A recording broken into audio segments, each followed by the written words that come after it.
अपने 3 दिवसीय दौरे पर जापान रवाना हुए पीएम मोदी G7 समिट में विशेष अतिथि के रूप में होंगे शामिल। क्वाड की बैठक में लेंगे हिस्सा।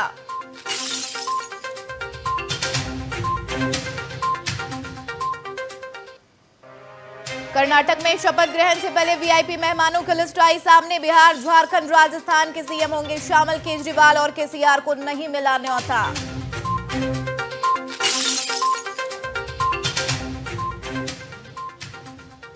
उमेश पाल हत्याकांड मामले में नया मोड़। यूपी पुलिस और एसटीएफ से बचने के लिए शूटर अरमान का नया दाव। बिहार के सासाराम कोर्ट में किया सरेंडर। ज्ञान वापी मस्जिद में शिवलिंग की कार्बन डेटिंग पर सुप्रीम कोर्ट में सुनवाई आज। मुस्लिम पक्ष ने दाखिल की थी याचिका। शिवलिंग के वैज्ञानिक सर्वे पर रोक लगाने की थी मांग। इमरान खान के घर छापेमारी की तैयारी में पाकिस्तान की पंजाब सरकार। 40 आतंकियों के छिपे होने की आशंका। इमरान खान को दिया गया समय भी हुआ समाप्त।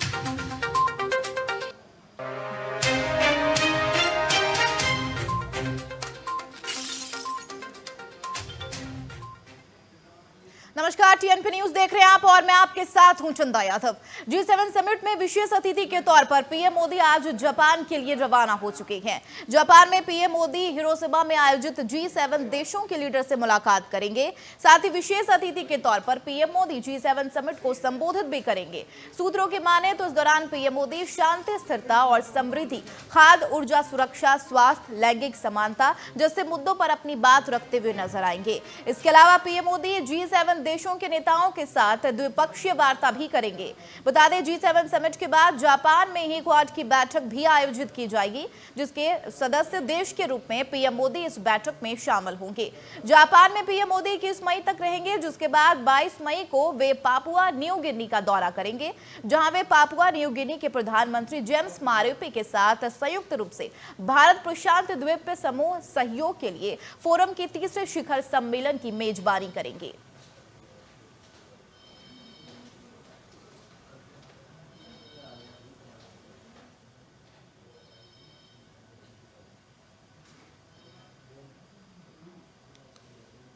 इस बीच बड़ी खबर आपको बता दें, सरकार के साथ शपथ ग्रहण से जुड़ी बड़ी खबर। शपथ ग्रहण में आने वाले वीआईपी मेहमानों की लिस्ट सामने आ चुकी है। कर्नाटक से बड़ी खबर आपको बता रहे हैं, जहां पर शपथ ग्रहण शामिल होंगे सोनिया गांधी, प्रियंका गांधी, राहुल गांधी।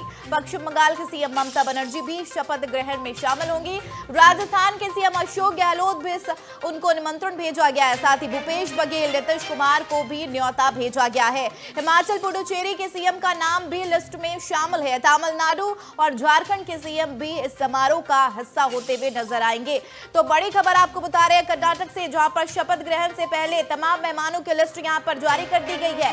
एक बार फिर से आपको बता दें, जो मेहमान शिरकत करने वाले हैं शपथ ग्रहण में, उसमें नाम है बिहार के सीएम नीतीश कुमार का, बिहार के डिप्टी सीएम तेजस्वी यादव, तमिलनाडु के सीएम एमके स्टालिन, झारखंड के सीएम हेमंत सोरेन, पीडीपी प्रमुख महबूबा मुफ्ती भी इसमें शामिल होती हुई नजर आएंगी। हालांकि इसमें जो नहीं शामिल होने वाले, यानी कि जिनको न्योता नहीं भेजा गया है, जिन नेताओं को न्योता नहीं भेजा गया है, उसका भी नाम एक बार आपको बता दें, दिल्ली के मुख्यमंत्री अरविंद केजरीवाल को निमंत्रण नहीं भेजा गया है। तो बड़ी खबर आपको बता रहे हैं, जिसमें जिन नेताओं का नाम शामिल है, यानी कि जिन्हें न्योता नहीं भेजा गया, उसमें अरविंद केजरीवाल के साथ साथ तेलंगाना के सीएम केसीआर भी, उनका भी नाम शामिल है।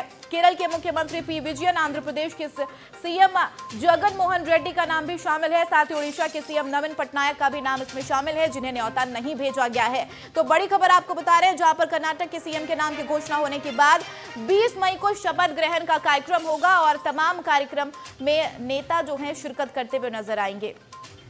इस खबर पर ज्यादा जानकारी के साथ शिवम हमारे साथ जुड़ गए हैं। शिवम, कर्नाटक के सीएम का नाम का ऐलान के साथ अब आखिरकार सूची आ चुकी है मेहमानों की, जिसमें कई नेताओं के नाम शामिल हैं, तो कई नेताओं के नाम नहीं शामिल। और नहीं नाम में सबसे पहले बात आता है दिल्ली के सीएम अरविंद केजरीवाल का।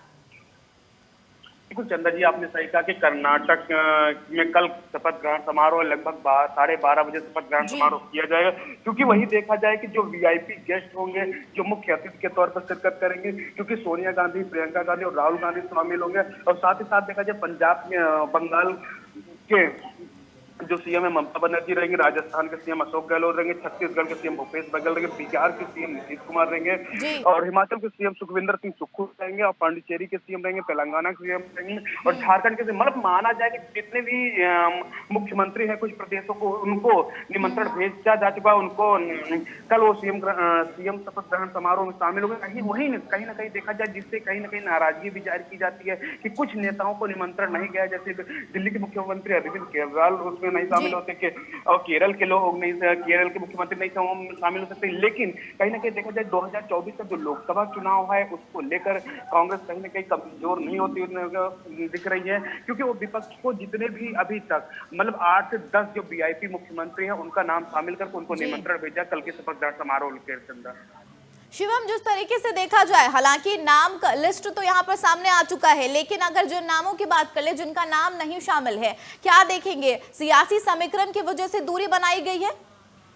बिल्कुल आपने सही कहा कि अगर हम राजनीति में क्या होती है उथल पुथल होती है, लेकिन वही राजनीति को देखते हुए जिन लोगों का नाम नहीं शामिल है वो कहीं ना कहीं ये कयास लगाया जा सकता है कि राजनीति में वो उतार चढ़ाव का मतभेद जारी है और आने वाले जो 2024 का लोकसभा चुनाव होगा इसमें अब समीर गर्भ बैठाया जाएगा कि अभी भी कि अब हम सिद्धरामैया और शिव कुमार कुछ ही देर में दिल्ली पहुंचने वाले हैं और राहुल गांधी और सोनिया गांधी से मुलाकात करें, उसके बाद फिर कर्नाटक के दौरे पर रहेंगे, क्योंकि कल शपथ ग्रहण समारोह है और उसके बाद राजनीति देखी जाए जो उतार चढ़ाव की राजनीति होती हर पार्टी में हर जगह हर लोगों से मतभेद देखा जाता है, लेकिन उसी को लेकर कुछ लोगों को निमंत्रण नहीं गया, लेकिन कुछ लोगों का निमंत्रण गया क्योंकि कल सिद्धरामैया और शिवम, देखा जाए तो जिस तरीके से कहीं ना कहीं विपक्ष के तौर पर शक्ति प्रदर्शन के तौर पर यह आयोजन किया जा रहा है और अगर बात कर ले जब अन्ना हजारे ने आप पार्टी की शुरुआत की थी तब जिस तरीके से हमलावर थे भ्रष्टाचार को लेकर कांग्रेस पर, तो देखा जा सकता है कि पहली की भी बातें कहीं ना कहीं कांग्रेस को हावी कर रही है। बिल्कुल चंद्र जी आपने सही कहा कि कहीं ना कहीं ये देखा जाए कि जैसे हम आंदोलन के समर्थन के जैसे आपने अन्ना हजारे की बात की या प्रधानमंत्री मोदी ने जो विकास के दावे किए थे 2014 में कि सबका साथ सबका विकास, कहीं कहीं राजनीति का एक समीकरण होता है कि उस मुद्दे पर जाना, जनता के बीच में आना, जनता का वादे करना, लेकिन जब जमीनी हकीकत पर जब खड़े नहीं उतरते हैं नेता, फिर उसके बाद जब जनता का मन बदलता है या परिणाम जो चुनाव होता है उसके बाद जो परिणाम देखने को मिलता है ये कहीं ना कहीं एक बड़ा इंटरेस्ट होता है। चलिए, शुक्रिया शिवम आपका तमाम जानकारी के लिए। खबरों में बढ़े आगे, कर्नाटक के मुख्यमंत्री और उप मुख्यमंत्री के ऐलान के साथ ही बेंगलुरु में शपथ ग्रहण की तैयारियां जोर शोर से की जा रही है। इस बीच अब कर्नाटक के मनोनीत उप मुख्यमंत्री डीके शिव कुमार ने अपने शपथ ग्रहण से पहले बेंगलुरु पहुंचे, जहां उन्होंने कांतिराव स्टेडियम पहुंचकर शपथ ग्रहण की तैयारियों का जायजा लिया है, जिसके बाद वे दिल्ली के लिए रवाना हो गए। इस दौरान उन्होंने बताया कि वे दिल्ली में पार्टी के साथ चर्चा करके जनता के लिए अपनी गारंटी भी लागू करने वाली हैं।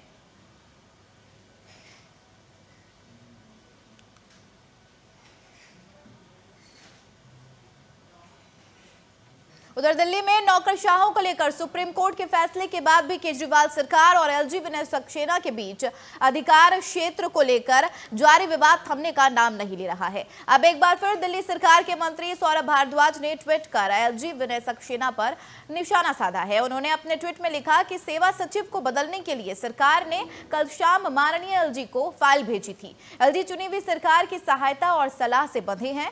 हमने अभी तक फाइल वापस नहीं मंगाई है, लेकिन हमने लिखा था कि यह बहुत जरूरी था। मुझे उम्मीद है कि आज एलजी फाइल को हमारे पास भेज देंगे। बता दें, केजरीवाल और उनके मंत्री एलजी पर अक्सर दिल्ली सरकार के अधिकार क्षेत्र में दखल देने का आरोप लगाते आए हैं।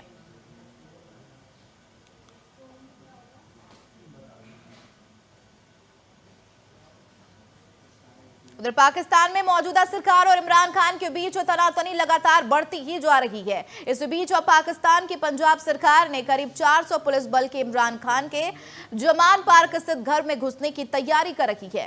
दरअसल पंजाब सरकार ने इमरान खान के घर पर 40 आतंकियों के छिपे होने की आशंका जताई थी। उन आतंकियों को पुलिस को सौंपने के लिए इमरान खान को 24 घंटे का समय भी दिया गया था, जो अब समाप्त हो चुका है। लिहाजा अब आतंकियों को गिरफ्तार करने के लिए पाकिस्तान की पंजाब सरकार पुलिस बल के साथ इमरान खान के घर में छापेमारी की तैयारी कर रही है।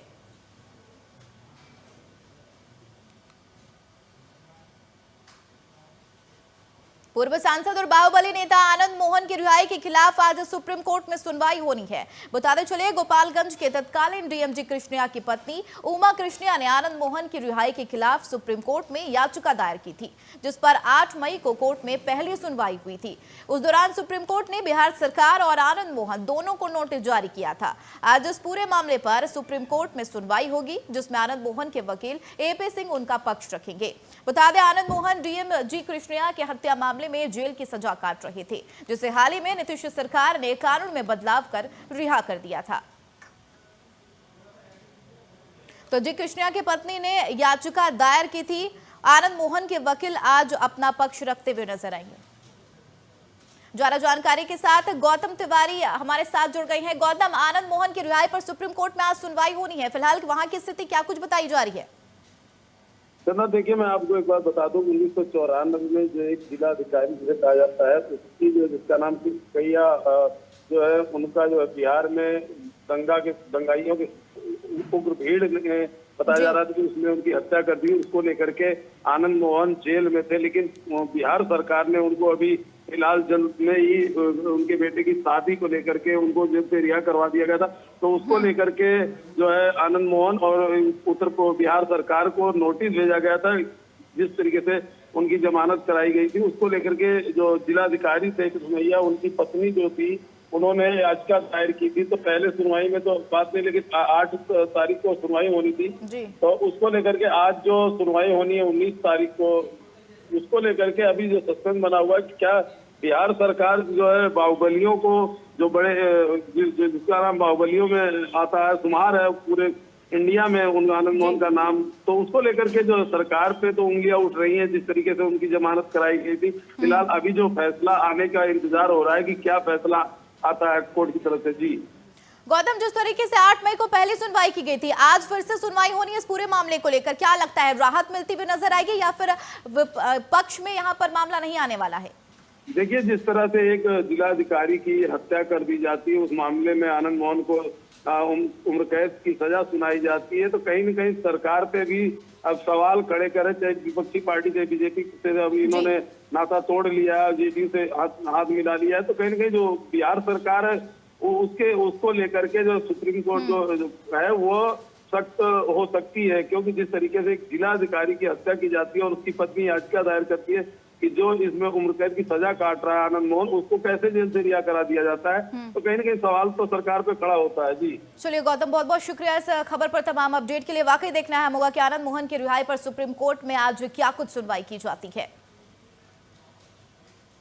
तो बड़ी खबर आपको प्रयागराज से बता दें, जहां पर उमेश पाल हत्याकांड से जुड़ी बड़ी खबर। शूटर अरमान ने बिहार के सासाराम कोर्ट में सरेंडर किया है। यूपी पुलिस से बचने के लिए बिहार में सरेंडर किया था। उमेश पाल हत्याकांड के मुख्य आरोपियों में से एक अरमान है। अरमान पर 5 लाख का इनाम भी घोषित था। तो बड़ी खबर आपको बता रहे हैं, हालांकि पुलिस शूटर अरमान के छूटने का इंतजार कर रही थी। प्रयागराज पुलिस नहीं बनवाना चाहती थी अरमान की कस्टडी रिमांड। जल्द ही मियाद पूरी होने पर जेल से बाहर आएगा अरमान। जेल से छूटते ही पुलिस अरमान को गिरफ्तार करके प्रयागराज लाएगी। तो बड़ी खबर आपको प्रयागराज से बता रहे हैं, जहां पर 5 लाख का इनामी अरमान ने खुद को सरेंडर कर दिया है बिहार के सासाराम कोर्ट में। हालांकि पुलिस को इंतजार है कि जब वो बाहर आए तो आगे की कार्रवाई जो है वो की जाए। शूटर अरमान ने बिहार के सासाराम कोर्ट में सरेंडर कर दिया है।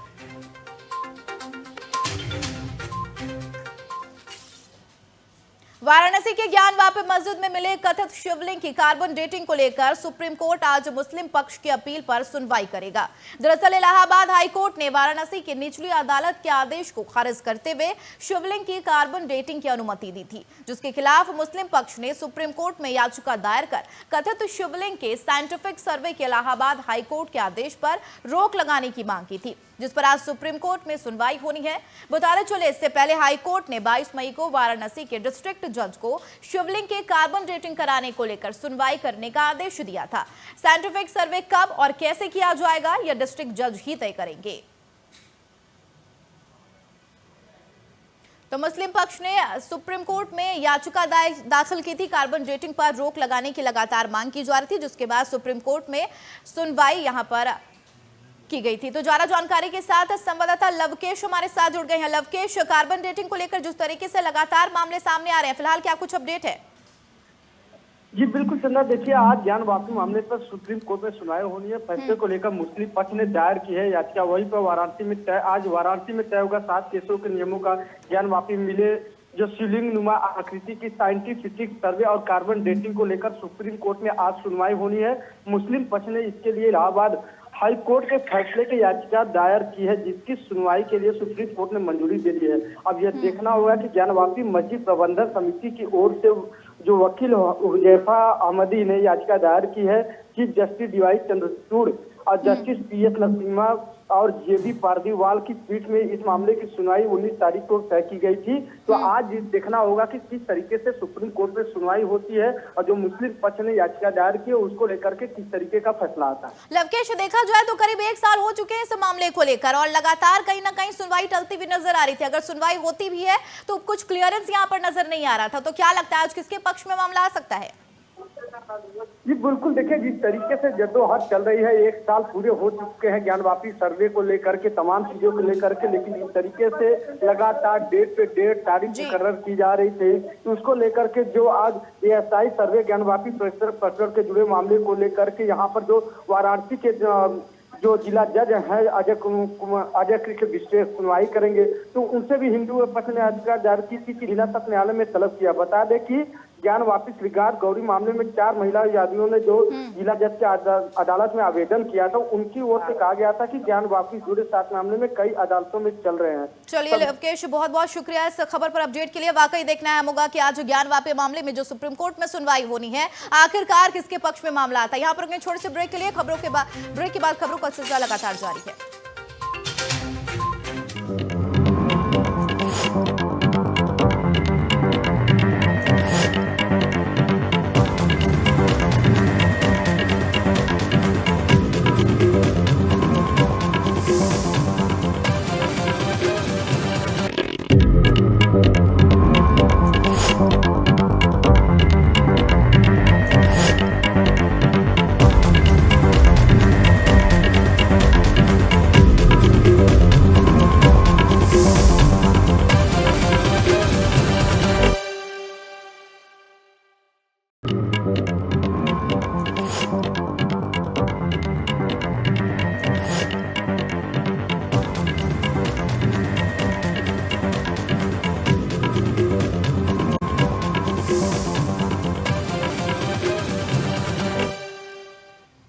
ब्रेक के बाद स्वागत है आपका। रुख करेंगे खबरों की ओर। गोंडा में दिग्विजय सिंह हॉस्पिटल के संचालक पर 5 महीने पुरानी घटना पर केस दर्ज किया गया है। यह मुकदमा अस्पताल में इलाज के दौरान हुई मौत के मामले में दर्ज कराया गया है। मृतकों के परिजनों का आरोप है कि इलाज के दौरान लापरवाही बरतने के चलते मरीज की मौत हो गई थी, जिसके बाद अस्पताल संचालक और एक अज्ञात पर भी मुकदमा दर्ज कराया गया है।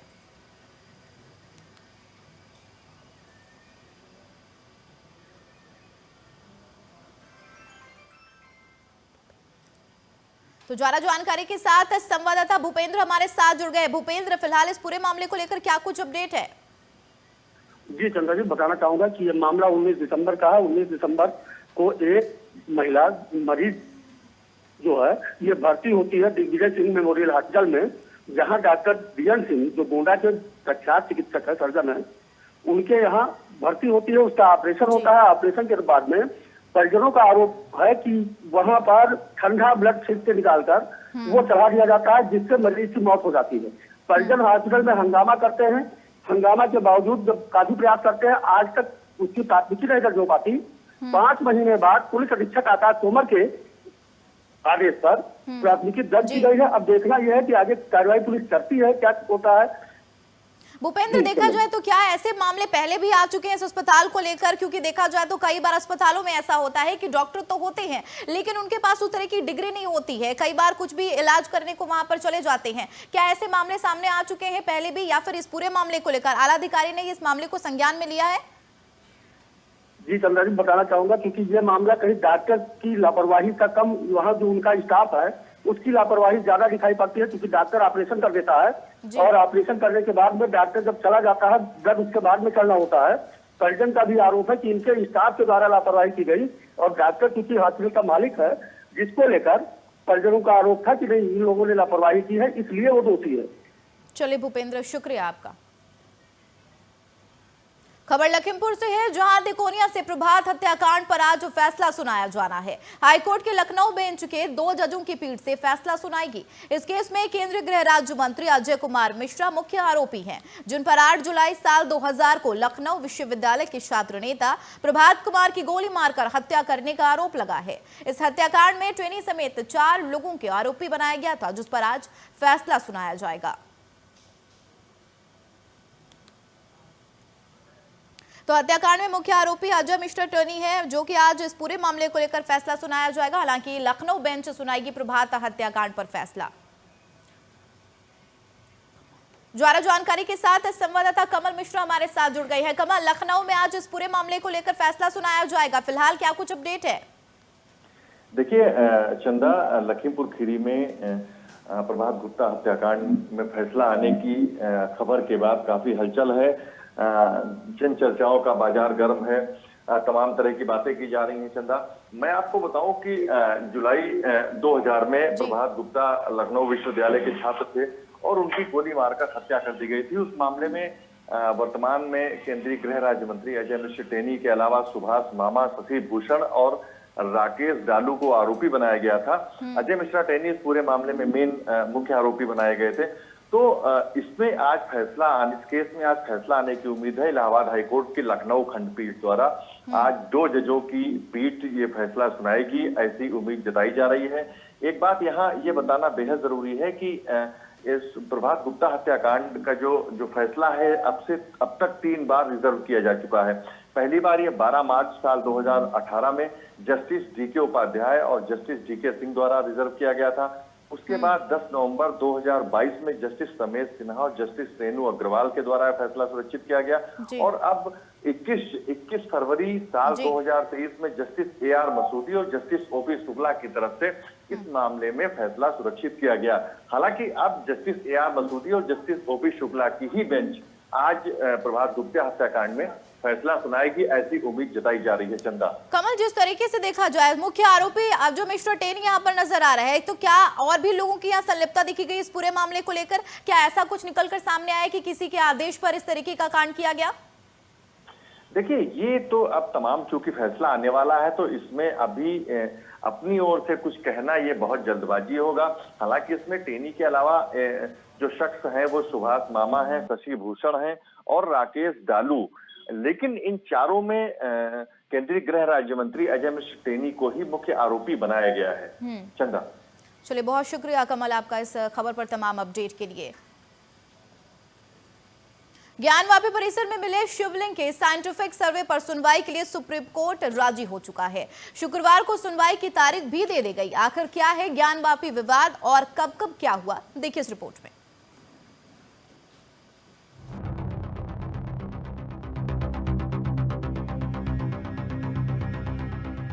ज्ञानवापी परिसर को लेकर लगातार दोनों तरफ के पक्ष अपनी अपनी बात रखते नजर आ रहे हैं, जिसको लेकर कोर्ट भी लगातार सुनवाई कर रहा है। बता दें कि शिवलिंग के साइंटिफिक के सर्वे पर सुनवाई के लिए सुप्रीम कोर्ट राजी हो चुका है, जिसकी सुनवाई शुक्रवार को होने जा रही। तो भाई, इस महीने की शुरुआत में इलाहाबाद हाईकोर्ट ने भारतीय पुरातत्व सर्वेक्षण यानी कि ASI को ज्ञानवापी मस्जिद में यह पता लगाने के लिए वैज्ञानिक के सर्वेक्षण का निर्देश दिया कि शिवलिंग कितना पुराना है। बता दें कि पिछले साल मस्जिद परिसर के अंदर पाए गए शिवलिंग के वैज्ञानिक के सर्वे की अनुमति देने वाले इलाहाबाद हाईकोर्ट के आदेश को चुनौती दी गई।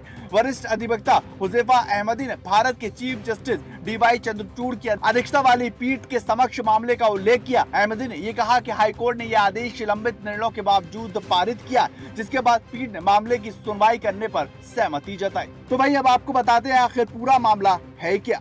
ज्ञानवापी विवाद को लेकर हिंदू पक्ष का ये दावा है कि इसके नीचे 100 फीट ऊंचा आदि विश्वेश्वर का स्वयं भू ज्योतिर्लिंग है और काशी विश्वनाथ मंदिर का निर्माण करीब 2050 साल पहले महाराजा विक्रमादित्य ने करवाया था, लेकिन मुगल सम्राट औरंगजेब ने साल 1664 में मंदिर को तोड़वा दिया। दावे में यह भी कहा गया है कि मस्जिद का निर्माण मंदिर को तोड़कर उसकी भूमि पर किया गया, जो अब ज्ञानवापी मस्जिद के रूप में जानी जाती है। याचिकाकर्ताओं की मांग है कि ज्ञानवापी परिसर का पुरातत्व संरक्षण सर्वेक्षण कर ये पता लगाया जाए जमीन के अंदर का भाग मंदिर का अवशेष है या नहीं, और साथ ही विवादित ढांचे का फर्श तोड़कर ये भी पता लगाया जाए कि 100 फीट ऊंचा ज्योतिर्लिंग स्वयंभू विश्वेशनाथ का भी मौजूद है या फिर नहीं। मस्जिद की दीवारों की भी जांच कर उनका पता लगाया जाए कि ये मंदिर थी या फिर नहीं। याचिकाकर्ता का ये दावा है कि काशी विश्वनाथ मंदिर के अवशेषों से ही ज्ञानवापी मस्जिद का निर्माण हुआ था। इन्हीं दावों पर सुनवाई करते हुए अदालत ने कोर्ट कमिश्नर नियुक्त करते हुए ASI की एक टीम बनाई। इस टीम को ज्ञानवापी परिसर का सर्वे कराने के लिए कहा गया था। तो वहीं मुस्लिम पक्ष का भी ये कहना है कि हिंदू पक्ष का दावा बिल्कुल बेबुनियाद है और ज्ञानवापी मामला सुनवाई योग्य नहीं है। वहीं शिवलिंग को लेकर ये कहा जाता है कि ज्ञानवापी में शिवलिंग नहीं फव्वारा। तो वही आपको बताते हैं कि ज्ञानवापी विवाद में आखिर कब क्या क्या हुआ है। 1991 पहली बार मुकदमा दायर कर पूजा की इजाजत मांगी गई। 1993 इलाहाबाद हाई कोर्ट ने यथास्थिति रखने का आदेश दिया। 2018 सुप्रीम कोर्ट ने स्टे ऑर्डर की वैधता 6 महीने की बताई। 2019 वाराणसी कोर्ट में मामले पर फिर सुनवाई शुरू हुई।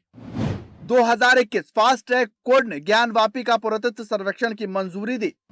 अप्रैल 2022 ज्ञानवापी के सर्वे और वीडियोग्राफी के आदेश दिए। मई 2022 में ज्ञानवापी में सर्वे के दौरान शिवलिंग मिलने का दावा हुआ और जुलाई 2022 में सुप्रीम कोर्ट ने कहा कि जिला अदालत के फैसले का इंतजार करें। बहरहाल अब ये देखना होगा कि ज्ञानवापी विवाद को लेकर कोर्ट आगे क्या सुनवाई करता है और किस तरह का अपना रुख अपनाता है, क्योंकि दोनों पक्ष के लोग कोर्ट में अपनी दलीलें रखते हुए नजर आ रहे हैं और हर एक पहलू की बारीकी से जांच की बात की जा रही है। Bureau report TNP news.